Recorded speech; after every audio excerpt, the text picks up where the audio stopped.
You ever see someone laughing and laughing and laughing? You walk in, you're like, what's so funny? You're already laughing. What are you preparing for? You preparing for the joke? This idea that human beings impact one another. I don't need to know, I don't need to understand, I don't need to get it. You're smiling? I'm smiling. You walk in, you see somebody like this. You're like, all of a sudden you're doing, there's this whole compilation video somebody sent me, one of the funniest things I ever saw in my life, of people who sketch like they see an animal. I don't know if you ever saw this before. They're like, ah, oh, ah, ah. The other guy's just sitting there having his lunch. He doesn't see anything. He's jumping, he's climbing on the roof, he's swinging a bat at nothing. This is how we are. Human beings, we feed off one another. We mimic, we copy one another. It's, I believe, something which is planted deep in the human psyche for a specific reason. I said this a little while ago.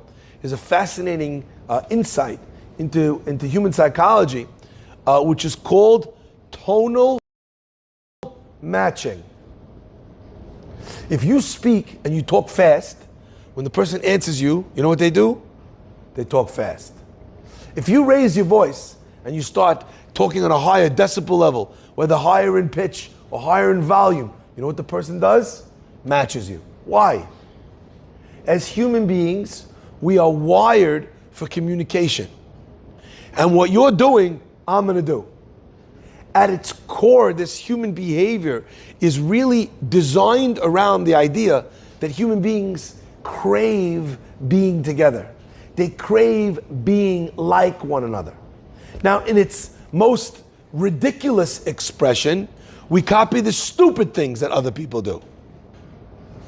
In its highest expression, we mimic the great things that each other do. But my friends, this idea that doing the right thing in front of people, showing yourself to be in the right, not to show that someone else is wrong, but to show that when I'm counting the money's there. How many Nevi'im are there? How many need to be redeemed? How many are we missing? What's the exact number?